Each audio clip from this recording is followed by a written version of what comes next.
Morning students, आज हम लोग अपना लिटरेचर में जो चैप्टर हम लोग पढ़ रहे थे उसको मैंने अभी ओरली बताया था। आज उसके कुछ पॉइंट्स नोट डाउन करेंगे हम लोग और ये आपका यूनिट 1 का होगा। तो आपके कुछ नोट्स भी बनते जाएंगे जिससे आप एग्जाम के समय पर उसको रिविजन कर सको, ठीक है। और उससे ही लिखना है। आज हम लोग कुछ राइट डाउन करेंगे और आपका टाइम ना वेस्ट को लिखने में, इस वजह से मैंने पहले से चीज़ें लिख के रखी हुई है और मैं उसको एक्सप्लेन करूँगा।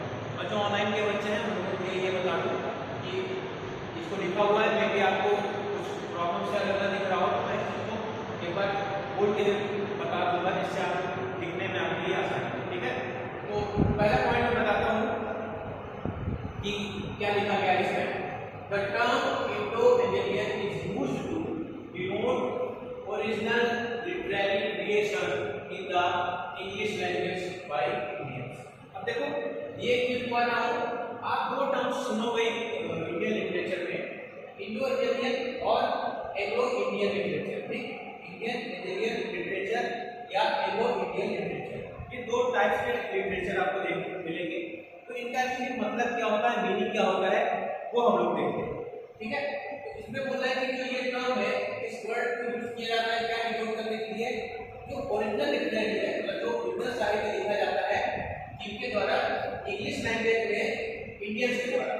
इसका मतलब क्या है कि कोई भी इंडियंस है जो इंग्लिश लैंग्वेज में यूज करके कोई साहित्य लिखता है उसको क्या बोलेंगे, इंडियन इंडियन लिटरेचर। लिटरेचर भी आगे इसमें जोड़ सकते हो, मतलब जो साहित्य होगा वो इंडियन इंडियन लिटरेचर, ठीक। उसके बाद दूसरा जो टर्म आता है वो क्या आता है, वो एंग्लो इंडियन लिटरेचर। अब इसका ये क्या एक्सप्लेन करता है, आगे देखते हैं। Is used to denote writing of English में, मतलब किसी अंग्रेज के द्वारा लिखा गया who was inspired by Indian motives and by Indian history।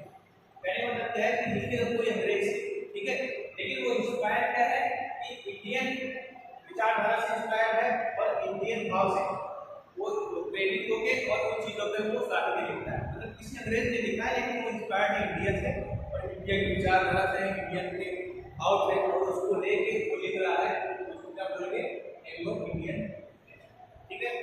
I hope ये दोनों पॉइंट आपके क्लियर हो गए होंगे। जिन लोगों ने नहीं लिखा हुआ है वो लिख ले। अब आगे हम लोग अपना अगला पॉइंट देखते हैं। The bulk of literature written by Indian writers in English was included. इसके पहले वाले हम लोगों ने देखा कि दो टाइप्स के होते हैं लिटरेचर। एक होता है जो इंडियंस लिखते हैं इंग्लिश लैंग्वेज में, उसको बोलते हैं इंडियन एंग्लो लिटरेचर। और जो दूसरा आता है एंग्लो लिटरेचर बोलते हैं, मतलब जो अंग्रेज को लिखता है इंडियन से इंस्पायर, ठीक है। दो पॉइंट्स हम लोगों ने देखा। तीसरा पॉइंट हम लोगों का है कि जो इंडियन लिटरेचर है उसको 3 पेजेस में बांटा गया है। वो होता है, पहला नंबर होता है का इमिटेटिव, सेकंड नंबर है का असिमिलेटिव और थर्ड है एक्सपेरिमेंटल। अब इन तीनों का मीनिंग क्या हो सकता है। का इमिटेटिव का मतलब जैसे होता है कि जैसे आप कभी कोई चीज नया सीखने जाते हैं, इमिटेटिव का मतलब होता है जो सामने वाला कर रहा है आप कोशिश करते हो कि उसी तरीके से हम भी करें, ठीक है। उसको बोलते हैं इमिटेट करना, नकल करना, ठीक है। जैसे मान लो कोई साइकिल चलाना सीखते हो तो क्या करते हो, कोई चलाता हो नहीं करते भाई कैसे पैडल मारना है, कैसे कंट्रोल करना है, ठीक। तो वो किसी भी चीज का फेस क्या होता है, पहले इमिटेटिव आप नकल करके सीखते हो पहले। तो पहले जो साहित्य इंडियंस थे उन्होंने भी ऐसा किया कि जो इंग्लिश में राइटर्स लिखते थे उनको देख के ट्राई करते थे कि इसी तरीके से हम भी लिख पाए, ठीक। उसके बाद आया असिमिलेटिव। असिमिलेट का मतलब होता है आत्मसात करना किसी चीज को। आपने किसी राइटर के बारे में पढ़ा, उसके बारे में जानकारी ली कि उसने कितने साहित्य लिखे हुए हैं और उस साहित्य को हम अपने अंदर उतार लिए कि हम उसको पूरा पढ़ लिया, जितना समझ में आता था आ गया। अब मैं थोड़ा सा ट्राई करूंगा कि उसी तरीके से लिख पाऊँ अपने तरीके से, ठीक है। इसमें क्या है, आप पूरी तरीके से नकल करते हो, मतलब जो सामने वाला कर रहा है वही आप करने की कोशिश करते हो। इसमें क्या है कि उसके गुरु से आपने कुछ सीखा, इसकी राइटिंग स्किल ऐसे होती है, ये ज्यादा एग्रेशन में लिखता है या नॉर्मल लिखता है या काम वाले लिखता है, उसको आपने करके लिखी, मतलब आप लोगों ने, मतलब आपने उनकी दी, ठीक है। उसको बोलेंगे असिमिलेटिव। और एक्सपेरिमेंटल का मतलब होता है जब आप पूरा 100% अपना ही लिखते हो, आप किसी से इंस्पायर्ड नहीं हो, आपको इंग्लिश लैंग्वेज लैंग्वेज आती है और आपने लिखना शुरू कर दिया अपने हिसाब से, आपने किसी से कोई इंस्पिरेशन नहीं ली इसमें, उसको बोलेंगे एक्सपेरिमेंटल। वो पूरी तरह से एक्सपेरिमेंट नहीं करने वाला तो चलेगा कि नहीं चलेगा, क्योंकि आपका वो पूरा यूनिक होगा, आपने ही पूरा लिखा। ठीक, तो 3 पेज में डिवाइड किया गया, ऐसे ऐसे करके राइटर्स ने लिखना शुरू किया था। और जो इंडियन में इंग्लिश का लिटरेचर का जो दौर शुरू हुआ था वो हुआ था 19वीं सेंचुरी में। 19वीं शताब्दी से इंग्लिश में इंडिया में इंग्लिश लैंग्वेज का शुरुआत हुआ था, तब से राइटर्स ने कुछ लिखना शुरू किया था।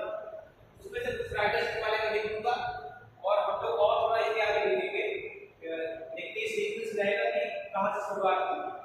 तो ये है हेनरी डिडोजियो, हेनरी डिडोजियो है, ये 1809 में पहला इन्होंने इंग्लिश लिटरेचर का लिखा था, यहाँ से शुरुआत की थी और इन्होंने 1821 तक लिखे थे।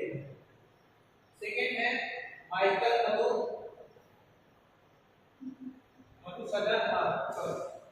मधुसूदन दत्त, इन्होंने लिखा था 1824 से 1873 तक का योगदान रहा, उसके बीच में इन्होंने कुछ लिटरेचर्स लिखे थे। तीसरे आते हैं कोरुदत्त, इन्होंने लिखा था 1856 से लेके 1877 तक, इनका योगदान इस समय पीरियड में रहा है। और इसी तरीके से चलते चलते आज के समय तक काफी लिटरेचर इंडियंस लिख चुके हैं। उसके बारे में हमको पूरे के बारे में तो नहीं पढ़ना है, लेकिन इसी तरीके से जो कुछ राइटर्स होंगे जिन्होंने काफी योगदान दिया है उनके बारे में हम लोग इधर नोट करके एक एक टॉपिक पढ़ेंगे कि किस राइटर्स ने ये योगदान दिया है, उन्होंने ये अचीवमेंट